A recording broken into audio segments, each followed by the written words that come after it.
다니엘 9장 1절에서 19절입니다. 키워드는 다니엘의 회개기도, 다니엘에게 배우는 기도, 지혜로운 기도입니다.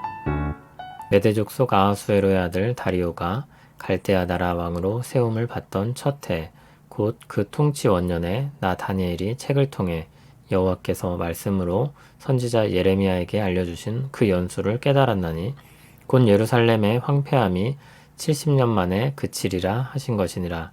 내가 금식하며 베옷을 입고 죄를 덮어쓰고 주 하나님께 기도하며 간구하기를 결심하고 내 하나님 여호와께 기도하며 자복하여 이르기를 크시고 두려워할 주 하나님 주를 사랑하고 주의 계명을 지키는 자를 위하여 언약을 지키시고 그에게 인자를 베푸시는 이시여 우리는 이미 범죄하여 패역하며 행악하며 반역하여 주의 법도와 규례를 떠나싸우며 우리가 또 주의 종 선지자들이 주의 이름으로 우리의 왕들과 우리의 고관과 조상들과 온 국민에게 말씀한 것을 듣지 아니하였나이다. 주여 공의는 주께로 돌아가고 수치는 우리 얼굴로 돌아옴이 오늘과 같아서 유다 사람들과 예루살렘 거민들과 이스라엘이 가까운 곳에 있는 자들이나 먼 곳에 있는 자들이 다 주께서 쫓아내신 각국에서 수치를 당하였사오니 이는 그들이 주께 죄를 범하였음이니이다. 주여 수치가 우리에게 돌아오고 우리의 왕들과 우리의 고관과 조상들에게 돌아온 것은 우리가 주께 범죄하였음이니이다마는 주 우리 하나님께는 긍휼과 용서하심이 있사오니 이는 우리가 주께 패역하였음이오며 우리 하나님 여호와의 목소리를 듣지 아니하며 여호와께서 그의 종 선지자들에게 부탁하여 우리 앞에 세우신 율법을 행하지 아니하였음이니이다. 온 이스라엘이 주의 율법을 범하고 치우쳐가서 주의 목소리를 듣지 아니하였으므로 이 저주가 우리에게 내렸으되 곧 하나님의 종 모세의 율법에 기록된 맹세대로 되었사오니 이는 우리가 주께 범죄하였음이니이다. 주께서 큰 재앙을 우리에게 내리사 우리와 및 우리를 재판하던 재판관을 쳐서 하신 말씀을 이루셨사오니 온천하의 예루살렘에서 일어난 일 같은 것이 없나이다. 모세의 율법에 기록된 대로 이 모든 재앙이 이미 우리에게 내렸사오나 우리는 우리의 죄악을 떠나고 주의 진리를 깨달아 우리 하나님 여호와의 얼굴을 기쁘게 하지 아니하였나이다. 그러므로 여호와께서 이 재앙을 간직하여 두셨다가 우리에게 내리게 하셨사오니 우리의 하나님 여호와께서 행하신 모든 일이 공의로우시나 우리가 그 목소리를 듣지 아니하였음이니이다. 강한 손으로 주의 백성을 애굽 땅에서 인도하여 내시고 오늘과 같이 명성을 얻으신 우리 주 하나님이여 우리는 범죄하였고 악을 행하였나이다. 주여 구하옵나니 주는 주의 공의를 따라 주의 분노를 주의 성 예루살렘 주의 거룩한 산에서 떠나게 하옵소서. 이는 우리의 죄와 우리 조상들의 죄악으로 말미암아 예루살렘과 주의 백성이 사면에 있는 자들에게 수치를 당함이니이다. 그러하온즉 우리 하나님이여 지금 주의 종의 기도와 간구를 들으시고 주를 위하여 주의 얼굴빛을 주의 황폐한 성소에 비추시옵소서. 나의 하나님이여 귀를 기울여 들으시며 눈을 떠서 우리의 황폐한 상황과 주의 이름으로 일컫는 성을 보옵소서. 우리가 주 앞에 간구하옵는 것은 우리의 공의를 의지하여 하는 것이 아니요 주의 큰 긍휼을 의지하여 함이니이다. 주여 들으소서. 주여 용서하소서. 주여 귀를 기울이시고 행하소서. 지체하지 마옵소서. 나의 하나님이여 주 자신을 위하여 하시옵소서. 이는 주의 성과 주의 백성이 주의 이름으로 일컫는 바 됨이니이다. 아멘. 메대족 속 아하수에로의 아들 다리오가 갈대아 나라 왕으로 세움받던 첫 해의 일입니다.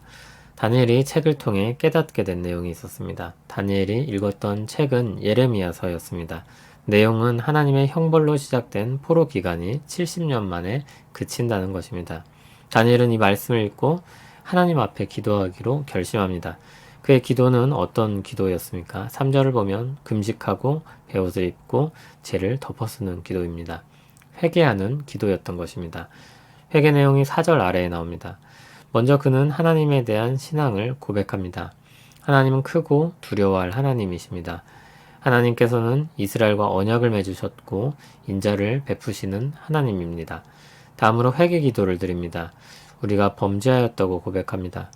놀랍게도 이방 땅에서도 신앙을 지켰던 다니엘이 무엇이라고 기도합니까? 우리가 범죄했다고 말합니다. 참 선지자들에게서 발견되는 모습입니다. 저들이 잘못했다고 말하면서 바리새인과 같이 자신을 분리시키지 않습니다. 선지자는 자신 역시 하나님 백성에 속한 사람으로 여기며 그 백성들이 죄악을 저질렀을 때 자신도 그 죄악에 포함된 사람으로 말합니다.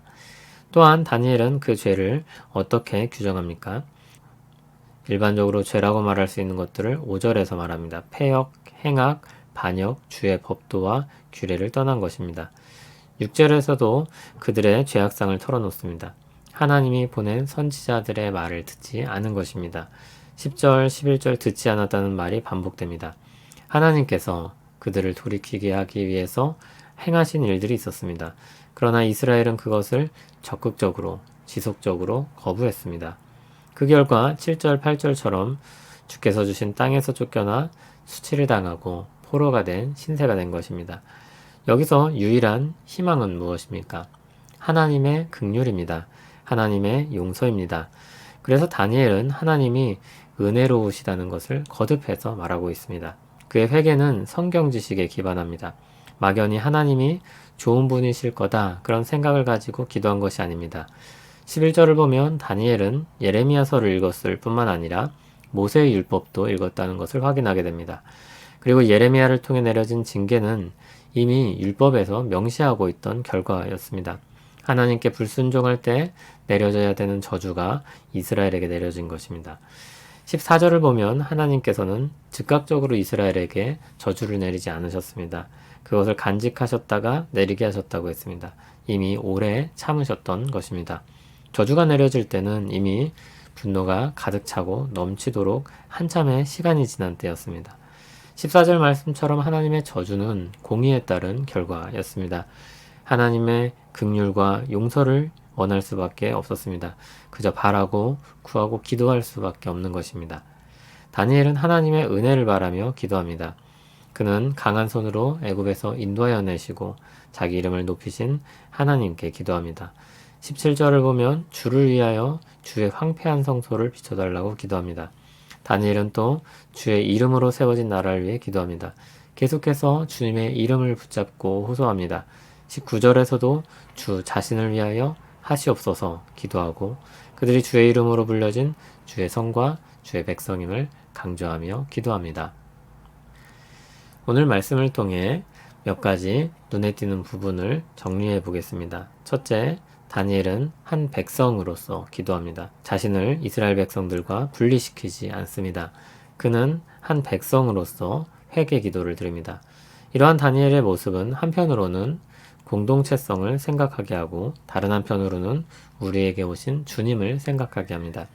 현대인들은 개인을 교회와 분리시키는 경우가 많습니다. 그러나 선지자는 신약 성경을 읽기 전부터 한 몸처럼 자신을 그 백성과 연결시킵니다. 한편 주님은 우리를 위해 기도하셨을 뿐만 아니라 우리를 구원하기 위해 우리의 죽음을 대신 지셨습니다. 주님은 멀리서 우리를 구원하지 않으시고 우리에게 우리 안으로 들어오셔서 우리를 위한 죽음으로 우리를 구원하셨습니다. 둘째, 다니엘은 하나님의 말씀을 듣지 않고 불순종했던 백성들의 문제를 짚어냅니다. 하나님은 계속해서 말씀하시지만 그들이 듣지 않았고 따르지 않은 것입니다. 한편 다니엘은 그 문제를 말씀을 통해 깨달았습니다. 율법과 선지자의 글에서 지혜를 얻은 것입니다. 거기에는 하나님을 경외하는 마음과 하나님의 뜻을 아는 지식이 들어 있습니다. 더 나아가 여기서 우리는 성경 해석의 원리를 발견하게 되는데 성경으로 성경을 해석하는 것입니다. 예레미야서는 율법에 의해 더 선명해집니다. 그리고 다니엘서는 신약 성경에 의해 더 분명해집니다. 셋째, 다니엘은 은혜로우신 하나님을 믿었습니다. 물론 그러한 믿음은 말씀에 기반한 믿음입니다. 하나님께서 분명히 스스로를 계시하시기를 자비로우신 하나님으로 이스라엘에게 자신을 나타내셨습니다. 넷째, 다니엘은 하나님의 이름을 위해 기도합니다. 가장 중요한 초점 중에 하나입니다. 그 무엇보다 하나님께서 응답하셔야 하는 이유는 하나님의 영광입니다. 마땅히 받으셔야 할 영광을 자기 백성으로부터 그리고 세상으로부터 받아야 할 것입니다. 다니엘은 이를 위해서 하나님의 백성을 긍휼히 여겨달라고 기도했습니다. 주님께서 기도에 대해 가르치실 때 하나님의 이름과 나라와 뜻을 위해 기도하라고 가르치셨습니다. 물론 우리의 필요를 위해서도 기도해야 합니다. 또 주님도 그것을 가르치셨습니다. 그런데 우리의 필요를 위해 먼저 기도하다 보면 그것만 기도하기 십상입니다. 그리고 우리 욕심에 사로잡히기도 쉽습니다. 하나님을 중심으로 한 기도를 드릴 때 우리 기도가 비로소 바른 방향을 찾아가게 되는 것 같습니다. 그 지혜가 우리에게 있기를, 또 지혜로운 기도를 드리기를 소원합니다. 하나님을 경외하며 찬송합니다. 하나님의 선하신 뜻을 알고자 기도합니다.